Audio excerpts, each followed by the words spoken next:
You're listening to an audio article by the Common Constitutionalists.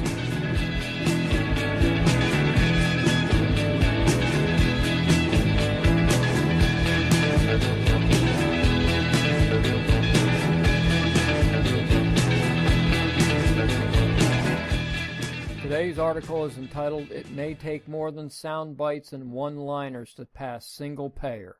Quote, on Thursday, Senate Majority Leader Mitch McConnell unveiled yet another revision of the GOP's fraught repeal-and-replace legislation, and the controversial bill will either find 50 Republican votes it needs to pass the upper chamber of Congress in the next few days, or it will perish once and for all, unquote, Yahoo News wrote.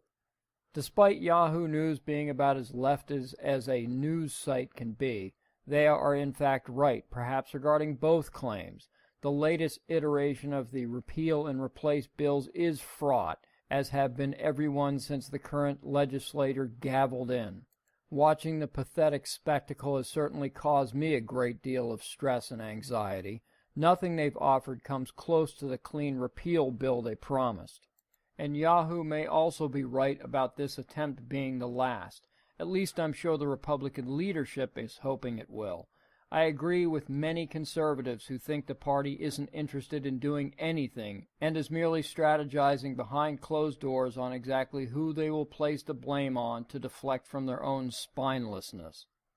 Yahoo continues writing that, quote, going beyond attacking Republicans over a plan that would take insurance away from tens of millions of Americans and galvanized by a progressive resistance that has yanked the party to the left since Donald Trump was elected president, an increasing number of Democratic elected officials are coalescing around a new health care message in the run-up to the 2018 midterm elections.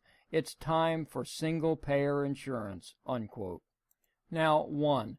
Nobody is taking insurance away. As I explained in a previous article, millions of healthier Americans will voluntarily opt out once the mandate is lifted. This is where everyone is getting that number, and then, of course, lying about it. And 2, single payer was the plan all along. Many leftists, including Obama, said so long before Obamacare reared its ugly head. However, I'll bet the architects of Obamacare and Obama himself are stunned at how quickly his namesake has unraveled.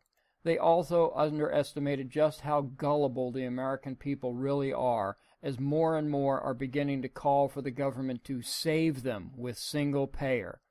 We on the right have been encouraged that maybe the American people are waking up and beginning to see through the lies of the Dems. We see as proof our side winning more and more elections. We may be winning the elections, but the left, at least on the big issues like taxes, spending, the wall, and health care, still continues to kick our butts. And why? Because 1, we live in a soundbite society, and 2, we don't have enough people on the right capable of effectively educating the masses. Watch any of the cable or network news programs, and what do you see? You see a minute-and-a-half discussion on the meaning of life, because that's all the time allotted for that segment. This is the soundbite society, catering to a growing number of people with the attention span of a gnat. How else could YouTube videos centered on cats garner sometimes tens or hundreds of millions of views? No one can be educated given that amount of time. However, it's plenty of time to throw out a soundbite or a catchy slogan like "Make America Sick Again" or 22 million will lose health care. Both are demonstrable lies, but the guests they have on to refute the snippets are themselves not prepared to defend their or our position, or don't themselves truly believe what they are sent out to say.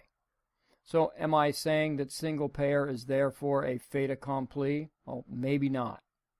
Despite at least one national poll showing growing support for national single payer, the Dems may not wish to add it to the upcoming elections platforms just yet. As they say, everything leftist begins in the Golden State. As Marxist as California has become recently, they can't even pass their own state version of single payer. California has large Democrat majorities in their assembly, which is their House, and Senate, and a radical leftist in Jerry Brown for a governor, and still they won't pass the single payer statewide health bill SB 562. Assembly Speaker Anthony Rendon claimed there, quote, are potentially fatal flaws in the bill, including the fact it does not address many serious issues such as financing, unquote. Brown, hardly the voice of reason, was quoted saying, quote, where do you get the extra money? You take a problem and say, I'm going to solve it by something that's an even bigger problem, which makes no sense, unquote. So although it appears conservatism has lost the day regarding health care, it may be tougher than the Dems think to pass single payer. Thank you for listening.